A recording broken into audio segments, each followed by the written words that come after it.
Salut, je m'appelle Cosette. Et moi, Mélissa. Nous sommes mamans et nutritionnistes spécialisées en pédiatrie. Bienvenue sur l'alimentation des enfants dans le plaisir et la bienveillance, un podcast créé pour vous, les parents bienveillants, qui ont à cœur l'alimentation des enfants et de la famille. Notre mission est de vous accompagner dans les défis qui peuvent parsemer le chemin de la découverte alimentaire. Seul ou en compagnie d'invités, nous partagerons trucs et conseils pratiques à déguster tout en étant sur la route, en train de plier une brassée ou en relaxant avec un bon café réchauffé. Avec nous, vous comprendrez le pourquoi du comment pour vous donner ou redonner confiance en vos approches parfaitement imparfaites pour permettre à vos enfants de devenir des mangeurs heureux, compétents, curieux, intuitifs et bien dans leur corps, une bouchée à la fois, dans le plaisir et la bienveillance. Bonne écoute!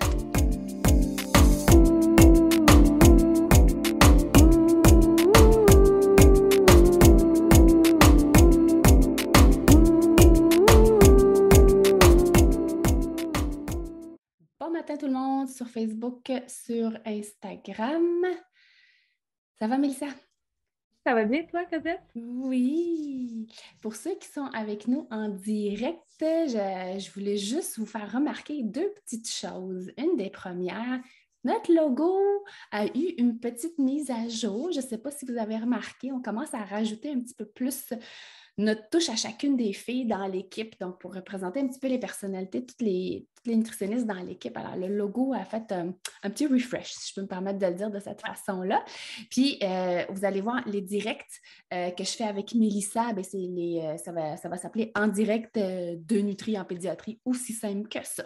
Et les couleurs ont changé un petit peu pour aller chercher les couleurs de Mélissa, de J'aime Love Nutrition et nos couleurs à nous pour représenter autant les personnalités de Mélissa et de moi. Alors, vous allez voir des petits changements un petit peu dans les visuels que vous allez voir sur Facebook, sur Instagram, mais le contenu va quand même rester le même. On répond vraiment à vos questions. On essaie vraiment de grouper les questions pour être capable de faire un live à peu près d'une vingtaine de minutes. Puis à la fin, bien, on va répondre à vos questions.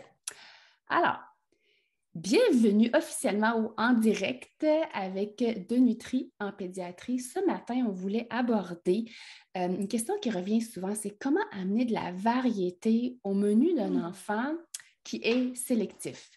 Souvent, les parents croient qu'il faut toujours un menu différent à tous les jours ou très, très, très souvent. Pour certains enfants, ça peut fonctionner. Pour d'autres enfants, c'est trop. C'est juste un trop gros défi. Donc, dans le cours en ligne qu'on a, je propose aux parents d'y aller par petites étapes. Ça fonctionne bien habituellement parce qu'il faut trouver ce qu'on appelle le juste défi pour les enfants. Donc, un petit défi qui va faire en sorte qu'on va avancer un petit peu, mais ce n'est pas un gros pas qui va décourager l'enfant. Donc, la première étape, je l'ai baptisée « Naviguer dans la familiarité », puis le mot le dit hyper bien, là, c'est vraiment « on navigue dans la familiarité ». Comment je crée mon répertoire d'aliments familiers chez l'enfant? Bien, c'est un exercice qu'il faut s'asseoir en tant que parent puis faire. Donc, sur un bout de papier, vous écrivez les aliments qui sont familiers pour votre enfant. Puis là, aliment familier puis aliment préféré, ce n'est pas la même chose. Hein. Aliment préféré, c'est quelque chose que votre enfant mange tout le temps. Il adore. C'est ses aliments préférés, comme on peut avoir des repas préférés. Un aliment familier, c'est plutôt un aliment que l'enfant va manger la majorité du temps. On peut se tromper parce que parfois, il peut se réveiller un bon matin et dire « moi, ça ne me tente pas aujourd'hui, je n'ai jamais aimé le beurre de pinot. » Je lance l'idée comme ça. Fait que faire une espèce de répertoire d'aliments qui sont familiers et préférés de vos enfants, puis classez-les par ce qu'on appelle une catégorie. Pas pour catégoriser les aliments, mais juste pour vous dire, pour vous donner une idée où est-ce que j'aimerais varier au niveau des choix alimentaires de mon enfant. Donc, moi, j'aime bien faire un groupe d'aliments protéinés. Donc, si on se fait un petit peu sur l'assiette du guide alimentaire canadien, là, les aliments à grains entiers, les fruits et les légumes. Parce que le but, ce n'est pas d'avoir 40 fruits et légumes puis un aliment protéiné. C'est qu'on essaye d'avoir une variété dans un peu toutes les catégories d'aliments. Ouais. Voilà, tu sais, incluant les chips, le popcorn, tout ça. Tu sais, vraiment faire une liste d'aliments qu'on dit, bon, les préférés sont ça, puis les familiers, ben voilà, j'ai une liste. Puis on part de cette liste-là En fait, c'est beaucoup plus facile pour vous de dire, bon, ben moi, ce soir, je ne sais pas, moi, j'ai cuisiné du saumon et boy, le saumon, il n'est clairement pas le familier, puis encore loin son préféré. Bien, je vais regarder un petit peu dans ma liste d'aliments familiers et c'est là où je vais naviguer là-dedans. Mettons que votre enfant, je lance un chiffre, là, il y a 10 aliments qu'on appelle familiers. Ce qui est important, c'est de les varier au courant de la journée. Donc, si votre enfant aime le beurre d'arachide, mettons le matin, bien, je ne le ferai peut-être pas à tous les matins, mais un matin sur deux. S'il aime les œufs, bien, ça va être peut-être l'autre matin. Puis s'il aime, exemple, je ne sais pas moi, le matin, les gaufres, bien, ça va être des gaufres, un autre déjeuner. On varie les aliments qui sont familiers. C'est ça qu'on veut dire par naviguer dans la familiarité des aliments chez les enfants. Pourquoi c'est important de varier les choix d'aliments familiers des enfants? Parce que vos enfants vont aller chercher leur équilibre, l'équilibre alimentaire, par la variété. Donc, plus j'ai une variété d'aliments, bien, plus j'ai de chances d'aller chercher un équilibre au niveau des nutriments, au niveau des vitamines et minéraux. Alors, hyper important, malgré que c'est quand même les mêmes choix, mettons les 10, de les varier. Donc, oui, on varie le choix, mais de varier également visuellement comment on le présente à l'enfant. Donc, exemple, moi, le mien, il capote sur le cocon, OK? On s'entend? Je pense que vous le voyez dans mes repas. Le cocon est souvent présent. Mais ce que vous ne voyez pas, c'est que probablement qu'au souper, là, ça me tente moins, là, c'est soit il est en rondelle ou en bâton. Mais ailleurs dans la journée, il va probablement être spiralé, il va être en brochette, il va être coupé avec des emporte-pièces. Donc, quand on dit une variété, ce n'est pas nécessairement juste le choix de l'aliment, mais c'est comment je le présente visuellement. C'est ça de la variété pour l'enfant. Et c'est hyper important, hyper important. Quand on parle d'aliments familiers, de les changer quand même. Le choix, le visuel, ça, on en a parlé. Mais pourquoi c'est important pour un enfant de voir du changement? C'est pour éviter que les rigidités alimentaires. Donc, un enfant a besoin de voir du changement dans son assiette. Même si c'est des aliments qui sont familiers, il faut qu'il voit un micro-petit changement pour que son œil s'habitue à ce qu'on appelle de la nouveauté. Donc, avant même d'arriver à mettre un nouvel aliment sur la table et que votre enfant apprécie cet aliment dans son assiette, c'est juste peut-être trop nouveau de cette étape-là, bien, il faut qu'il s'habitue à la nouveauté dans la familiarité. C'est ça que je veux dire, naviguer dans la familiarité pour être capable de varier aussi au niveau des aliments qui sont nouveaux et qui soient beaucoup plus enclins à vouloir les essayer. Donc, première étape, vous pouvez faire un répertoire d'aliments qui sont familiers. On les varie au courant de la semaine, des repas, des collations. Et par la suite, bien, on varie le format, les combinaisons qu'on met ensemble. Donc, oui, il y a des aliments familiers, mais on n'oublie pas les aliments qui sont quand même nouveaux. Mais il faut toujours s'assurer qu'on a toujours des aliments qu'on appelle familiers ou copains, appelez ça comme vous voulez. Donc, ce n'est pas seulement des aliments préférés, mais des aliments qui sont familiers chez nos enfants. Donc, ça, c'est une étape. L'autre étape, c'est vraiment d'assurer que votre enfant voit quand même de la nouveauté parce que vous aussi, vous devez avoir quand même du plaisir à manger. Fait que si vous avez décidé de faire ossobuco, bon, mais ça va être du ossobuco, c'est de la nouveauté pour votre enfant. Mais sachez que si mon enfant est déjà habitué à avoir de la nouveauté dans les aliments qui sont familiers, il risque d'être un peu moins réticent à voir tous ces aliments qui sont nouveaux. Donc, la variété vient par les formes qui sont différentes, par les tailles qui sont différentes des aliments, par des méthodes de cuisson qui sont différentes. Ouais. Exemple, du brocoli là, bouilli, du brocoli rôti, du brocoli blanchi, du brocoli en potage, du brocoli gratiné. Ouais. Même si c'est le brocoli, là, il y a de la variété dans la façon de présenter l'aliment, mélangé avec d'autres aliments. Donc, il peut être tout seul. L'heure de la journée où je présente mon aliment, ça aussi, c'est de la variété. Est-ce que je suis obligée de donner le brocoli juste au souper? Pas du tout. Je peux le présenter en collation. Il n'y a pas de catégorisation d'aliments, donc en lien avec l'horaire des repas. La température, tu sais, avoir du brocoli qui est chaud, avoir du brocoli qui est peut-être plus froid, donc les crudités, ça aussi, c'est de la variété. Ce n'est pas la même chose en bouche pour nos enfants. Donc, toutes ces choses-là sont considérées de la variété, même si on parle du même aliment. Donc, c'est comme ça qu'on commence par varier l'alimentation des enfants. On joue avec les familiers. Puis après ça, quand la nouveauté va arriver, il va être capable de comprendre que je suis habituée. Mes yeux sont habitués de voir de la variété dans mon assiette.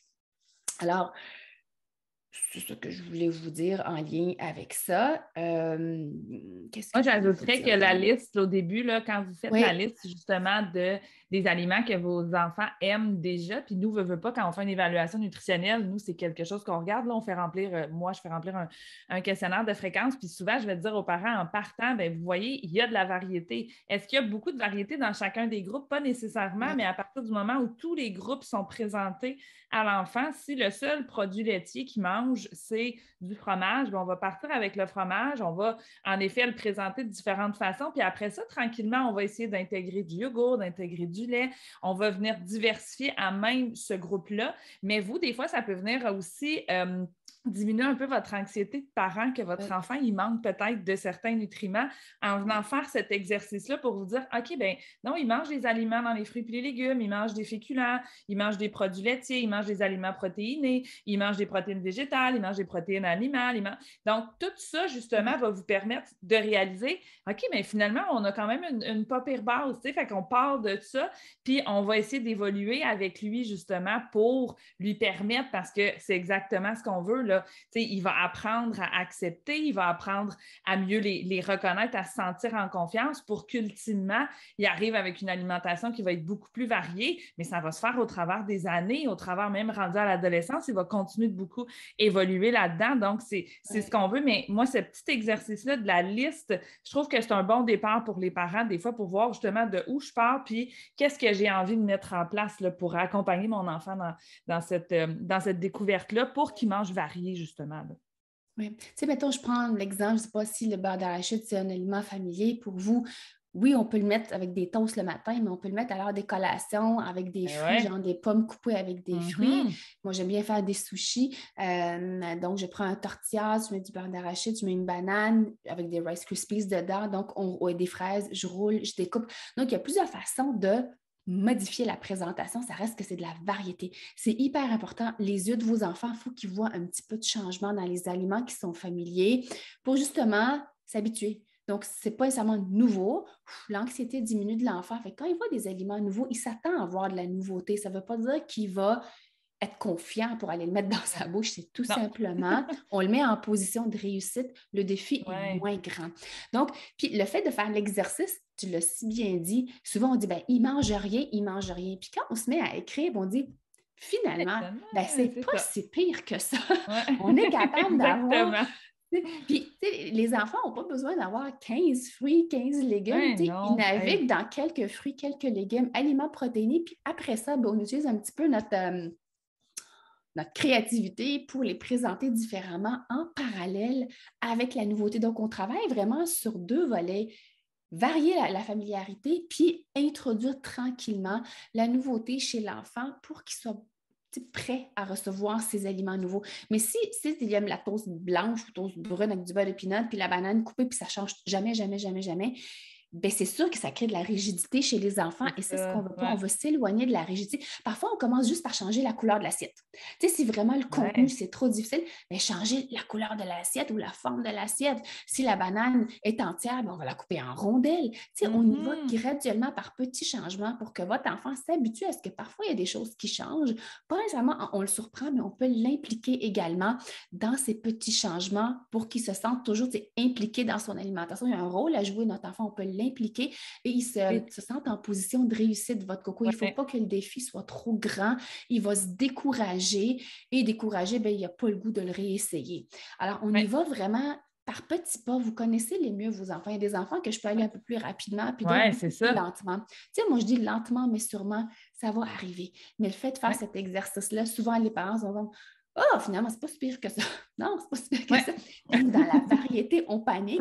Mais sachez que plus on va chercher une variété, plus on varie les vitamines et les minéraux chez les enfants. Et c'est comme ça qu'ils vont chercher leur équilibre.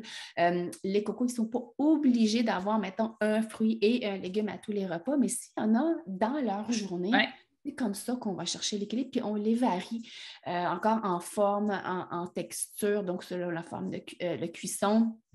Et dans les choix également, si on a quand même quelques petits choix de fruits ou de légumes. Mais les enfants ne sont pas obligés d'apprécier les textures cuites des légumes. C'est souvent ça qui revient. Oui, mais moi, j'aime ça le Ouais. faire dans un one pot, puis tout est dedans. Et la texture molle des légumes, je vous dirais, oui, il y a des enfants qui vont l'apprécier, mais c'est peut-être pas les préférés habituellement de ce qu'on voit en clinique. Donc, si vous faites, mettons, du brocoli dans la casserole, bien, vous pouvez en retirer quelques-uns avant de les mettre à cube puis de les garder sous forme de crudité. Donc, votre enfant, au moins, il voit que ça se mange de différentes façons, cette affaire-là. Fait que, il n'est pas surpris de voir de la variété. Ouais. Ouais. Mais tu sais, même avec les adultes, des fois, là, puis moi, je me souviens quand je travaillais avec les adultes, des fois, je leur disais, tu sais, ils me disaient, ah, moi, les légumes cuits, j'aime pas ça. Puis là, des fois, je disais, mais avez-vous déjà essayé votre brocoli grillé au four? Ah non, j'ai jamais essayé. Mais essayez-le, c'est pas le même aliment quand il est bouilli dans le micro-ondes ou à la marguerite versus quand il est grillé au four, quand il est en crudité, comme on disait, quand il est en potage. Même moi, comme adulte, c'est pas tous les légumes cuits là, que j'apprécie. Aujourd'hui, je suis rendue grande et plus vieille. Je le sais comment je les aime. Mes poivrons, je suis capable maintenant de les accepter un petit peu plus cuits, mais il ne faut pas qu'ils soient trop cuits non plus. Mais quand on est enfant, c'est juste un nom, des fois, quand on le voit, cet aliment-là, parce que nos expériences, il est toujours présenté de la même façon. Donc, c'est là qu'on vous dit, essayez de le présenter de différentes façons, justement pour montrer à votre enfant que, hey, ça se peut que comme ça, tu ne l'as pas aimé, mais ça tente ça, on va l'essayer comme ça. Ça ne goûte pas pareil, c'est pas la même texture, puis c'est là qu'il va prendre confiance de façon naturelle et biologique. La nouveauté entraîne un sentiment de stress. Donc, c'est certain que l'alimentation pour un enfant qui est en train d'apprendre à manger, c'est toujours de la nouveauté. Donc, le fait justement de l'exposer à de la nouveauté, mais on disait là, à petits pas, donc c'est pas, mon Dieu, que c'est ça. C'est pas une situation qui est trop nouvelle. J'aime l'exemple, comme tu disais, quand on est avec des enfants, des fois, qui voient, mais ils l'acceptent juste comme ça, bien, tranquillement, comme on disait, bien, écoute, ce ne sera pas par l'aliment, mais je vais changer l'assiette, je vais changer le napperon, je vais changer. On fait des changements juste pour venir un petit peu le réconforter dans tout ça, mais en même temps pour venir diminuer le sentiment de stress. Puis si j'enlève le stress, il y a plus de place dans son estomac, il y a plus de place dans sa tête aussi parce que là, il n'est pas juste en train d'essayer de réagir à la situation de stress. Et là, il va être plus en mesure de vivre une expérience positive là, avec cet aliment-là, avec ce repas-là ou la collation là, à ce moment-là. Ceux qui sont en direct, j'aimerais savoir comment qu'est-ce que vous en pensez de ce que je viens de vous dire, en fait, pour amener de la variété dans la familiarité des aliments. Est-ce qu'il y a des aliments chez vous que c'est comme impossible de mettre sur la table ou est-ce que votre enfant est très, très, très, très rigide, impossible de... Tu sais, on pourrait vous donner des petits trucs, astuces selon les... S'il y en a qui ont des questions, en effet, sur Facebook, j'en ai pas. Oui. Oui, donc si jamais vous avez des questions, des commentaires, n'hésitez pas à les mettre. Puis, c'est vraiment petit défi, le juste défi chez les enfants qui va varier en fait d'une famille à l'autre. Ajustez vos attentes selon votre enfant. On peut avoir 2, 3 enfants. Le rythme de découverte n'est nécessairement pas le même. Donc, hyper important de respecter son rythme à notre coco. Donc, voilà un petit peu comment on fonctionne pour naviguer dans la familiarité. Puis, je rajouterai quelque chose qui a hyper bien fonctionné avec mon coco, c'est tout ce qui est les sprinkles qu'on appelle en anglais, là, les choses que je vais saupoudrer. Il aime ça saupoudrer des choses sur les aliments. Là, il est rendu bon là, avec le moulin à poivre et sel, mais il n'aime pas ça, mais il aime ça en mettre sur nos plats à nous. Mais c'est pas quelque chose. Lui, il aime beaucoup le tabasco. Le mien, là, il mettrait du tabasco sur sa toast dans ses céréales le matin, il capote. Il aime ça. Mais tout ce qui est petites choses qu'on peut saupoudrer, donc oui, vous allez pouvoir mettre des petits confettis de couleur sur le brocoli. Si ça lui fait plaisir, bien pourquoi pas? Vous pouvez aussi avoir de la graine de chanvre. Vous pouvez avoir... graines de chia, graines de lin. Ça peut être des noix moulues aussi, là, moudre des amandes, moudre des arachides, puis on garde ces petits grains-là, puis en effet, on vient ajouter de la petite poudre côté nutritionnel, bien, ça permet de venir ajouter une valeur aussi. Quand on parle les graines de chanvre, en effet, moi, c'est souvent quelque chose que je trouve hyper pratique à saupoudrer un petit peu partout, là. Mais ça permet de venir ajouter aussi une valeur nutritionnelle là, en faisant ça. Ouais. Moi, je râpais aussi mon brocoli, la tête de brocoli, je la râpais, fait que ça faisait un petit peu de sprinkles qui sont verts. Fait que ça aussi, on peut, peu importe ce que vous allez rajouter dessus, c'est le fait de rajouter un petit peu de plaisir. C'est exactement ça. Magie, une touche de plaisir dans les repas. Fait que vous choisirez ce que vous voulez mettre. Moi, la graine de chanvre, elle a un goût assez discret chez les enfants. Fait que ça passe hyper bien. Puis sinon, les sprinkles de couleurs variées. Oui, c'est ça, les petits confettis, là.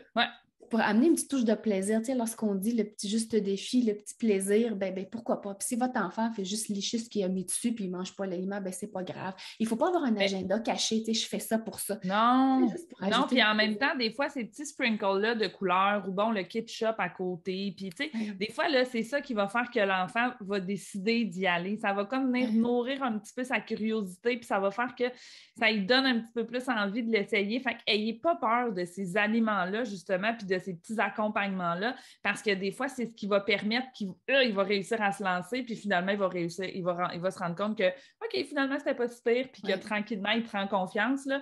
Donc, oui, les petits sprinkles, puis tout ce qui peut venir accompagner, là, de ne pas se dire « Ah, mais là, c'est trop de ci ou c'est trop de ça, je ne peux pas lui donner ça à chaque fois. » Si ça lui permet d'évoluer dans sa découverte, utilisez-le. C'est un de vos alliés.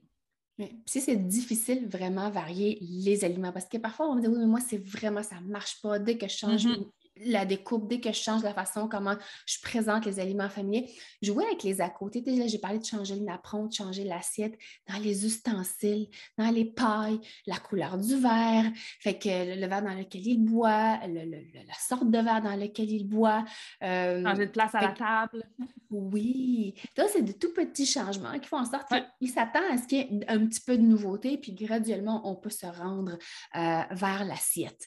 Présenter, mettons, je ne sais pas, moi, des toasts de beurre juste le matin, ben, on peut le surprendre, puis dire « Hey, collation de l'après-midi, on va manger des toasts de beurre » pour éviter cette rigidité chez les cocos, cette sélectivité que non, moi, je ne mange pas ça le matin, je ne mange pas ça l'après-midi, je mange ça le matin.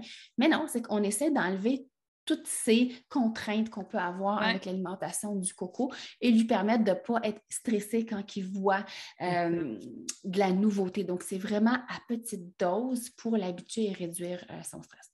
Donc, j'espère que ça vous guide pour amener un petit peu de variété dans le menu d'un enfant qui a tendance à être un peu plus sélectif. Alors, si jamais il n'y a pas de questions, moi, je n'en ai pas vu sur Instagram. Sur Facebook, j'avais Sylvie qui demandait là, les sprinkles de couleur, est-ce que c'est les sucres colorés? En fait, c'est les petites décorations qu'on peut mettre sur les gâteaux là, quand on parle de petits sprinkles de couleur, mais un sucre coloré pourrait aussi être utilisé dans le fond. Là, comme on disait, il n'y a pas de discrimination dans ça non plus. Là, c'est le côté coloré, le côté plaisant, comme je disais, là, qui vient rajouter de la couleur et du plaisir là, dans l'assiette de nos cocos. Oui. Puis allez-y avec des choix avec lesquels vous êtes confortable. Si vous me dites, moi, si vous mettez ça, là, je capote, j'aime pas ça, bien, il va le sentir, votre enfant. Fait que, mais offrez des choix avec lesquels vous êtes confortable. Puis on peut offrir 2-3 choix, puis l'enfant va mettre les sprinkles. Je dis ça sprinkles, mais c'est des confettis, là, le terme en français. Ça. Mais ça peut être genre une graine de chanvre, un truc de bonbon, ça peut être le brocoli râpé, bref, ça peut être n'importe quoi. Choisissez ce que vous voulez, c'est juste le fait de saupoudrer des choses, les enfants aiment ça, c'est que c'est juste saupoudre de la magie, tu sais. Quand on a notre bâton, la micro-planeuse, je ne sais pas trop comment ça s'appelle, mais on peut utiliser les crudités et dire, hey, regarde, je vais mettre de la carotte sur mon spaghetti, c'est de l'amener par le jeu, de le faire différemment, puis l'enfant va trouver ça le fun, puis c'est peut-être une des façons qui va finalement s'ouvrir à certains aliments. Là, on a des questions sur Facebook. Hello les filles, j'espère que vous allez bien. J'en profite pour demander. Mon coco 4 ans est difficile dans ses repas à la garderie. Il mange souvent très peu. En fin de journée, parfois, il a eu de mauvaises journées et il m'explique qu'il avait faim et donc ça s'est reflété dans son comportement à la garderie. Suggestion. En soir pour enfants, j'ai demandé à la garderie si je pouvais apporter de la nourriture, mais avec le COVID, ça n'est pas permis. Vos idées? Oui. En fait, c'est de voir, tu sais, c'est là où les yeux de l'éducatrice valent de l'or. Juste de voir, est-ce que c'est un enfant qui arrive à l'heure des repas puis déjà anxieux? Anxieux parce que d'un repas à l'autre, il n'y a rien qu'il aime. D'un repas à l'autre, c'est pas confortable pour lui. Tu sais, le sentiment de sécurité alimentaire, c'est pas juste l'accès à la nourriture. C'est j'arrive à table et je reconnais des aliments qui, pour moi, sont sécuritaires dans ma bouche. Je suis à l'aise en présence de ce genre d'aliments-là. Fait que si, je sais pas, ils peuvent peut-être vous donner le menu et dire « Ah, ça, c'est le genre de repas qui passe, ça, c'est le genre de repas qui passe pas. » Est-ce que c'est des choses qui sont déjà tout le temps mélangées puis votre enfant apprécie pas? Est-ce qu'il y a moyen de séparer, tu sais, sans faire un deuxième repas dans les garderies, ça n'arrivera pas. Puis avec la COVID, amener un repas, là, à part s'il y a des allergies vraiment multiples et sévères, je sais que la porte est fermée à ce genre de truc-là. Mais c'est d'essayer de questionner l'enfant. Qu'est-ce que tu voudrais dans ton assiette? pourquoi? Est-ce que ça, tu préfères que je l'enlève? C'est vraiment d'impliquer l'enfant à l'heure du... Je sais que ça prend du temps, mais c'est tellement payant pour plus tard parce que vous l'avez dit, veut pas, le comportement, il n'est plus là. Quand on a faim, là, veut pas, je veux dire, le cerveau, on n'est plus là. Au niveau du comportement, on ne paye pas, puis lui, il n'est pas bien. Puis c'est quand même bien capable de le vulgariser parce que j'avais faim. Ça, là, oh wow, chapeau, il est capable de dire, je ne filais pas parce que j'avais faim. C'est d'être capable de verbaliser et de voir avec l'éducatrice quelle est la variété qu'on peut amener dans les repas qu'il propose pour que lui soit capable d'y trouver son compte également. Est-ce que le verre de lait est toujours proposé à l'heure de repas? C'est quand même un aliment qui va donner des protéines à l'enfant, qui va faire en sorte qu'il va le soutenir un petit peu plus. Mais ce n'est pas de faire un repas à part. C'est dans ce qui est proposé. Est-ce qu'il y a moyen de jouer un petit peu là-dedans? Est-ce qu'il y a un aliment vraiment qui passe hyper bien? Est-ce qu'on peut le proposer 2-3 fois par semaine au menu de la garderie? Mettons, moi, je lance des biscuits socialité. Moi, celle-là, c'était des biscuits socialité. Là, il y en avait tout le temps à la garderie ou des biscuits soda. Fait qu'ils en mettaient quand même un petit paquet à table. Donc, ceux qui en voulaient, bien, ils pouvaient aller en piger. C'est juste pour, pas nécessairement qu'ils se nourrit aux biscuits soda ou au verre de lait. Ce que j'essaie de vous dire, c'est que votre enfant arrive, le sécuriser. Il est capable de dire, OK, là, je ne suis pas prête pour ça, mais je vais prendre mon petit biscuit soda, je vais peut-être le tremper dans la soupe ou dans l'affaire, puis c'est comme ça qu'ils vont être capables de peut-être d'augmenter leur répertoire. Puis je sais qu'avec la COVID, il y a eu beaucoup de changements dans les menus de garderie avec le prix des aliments qui a augmenté. Il y a eu beaucoup de changements dans les menus. Alors, ça se peut que votre enfant mangeait hyper bien avant puis que ça a changé dernièrement. Vous n'êtes pas la première à nous en parler. Mais le meilleur moyen, c'est de la communication avec l'éducatrice qui, elle, veut que l'enfant mange, comme vous, là. Parce que plus le bedon est rempli, plus il est en forme pour faire des activités à la garderie, puis meilleure elle est son humeur. Échangez vos trucs, hein. Si vous voyez qu'à la maison, nous, on le fait comme ça, on voit que ça fonctionne bien. Encore une fois, on ne veut pas qu'il soit traité différemment des autres amis de la garderie, mais est-ce qu'il y a moyen de venir s'adapter à son rythme de découverte pour, comme on disait, il puisse se sentir en sécurité? Fait qu'échanger, parler avec votre coco, parce qu'en effet, il a l'air de déjà être quand même capable de bien s'exprimer, là. Donc, de voir comment est-ce qu'il pourrait, lui, se sentir en sécurité, puis de lui expliquer. On ne peut pas changer le menu, mais est-ce qu'il y a une façon que tu sais que tu aimerais mieux que ce soit présenté? Essayer de voir avec lui, comme on expliquait tantôt, pour qu'il se sente en sécurité une fois qu'il arrive à la table, puis tranquillement, il puisse évoluer là, dans la variété qu'il va finir par accepter. Est-ce que tu avais une autre question? Parce que je pense que j'en ai vu une sur Instagram. En fait, sur Facebook, on avait ici la paille est un outil qui fonctionne très bien pour les crudités en smoothie, par exemple, le concombre. On avait un autre témoignage aussi sur Instagram. Mon garçon de 3 ans est tellement content de couper lui-même sa banane en tranches le matin avec son couteau rose en plastique. Il l'a même raconté à son éducatrice. Oui. Puis en parlant de couteau, on a un concours actuellement avec Petit Apprenti pour remporter un couteau en bois avec une planche. Donc, c'est vraiment adapté pour les petites mains des enfants parce que oui, c'est une fierté pour les enfants d'être capables de faire des choses de manière autonome. Alors oui, on va les mettre de l'avant. Tu sais, quand je vous dis changer des choses dans l'assiette, bien, ça peut être que ce soit que l'enfant qui le fait. On apporte le couteau à table, donc tout est là. Il va couper sa banane. Il peut couper sa tranche en 2, en 4 avec des emporte-pieds. Ah oui, c'est ça.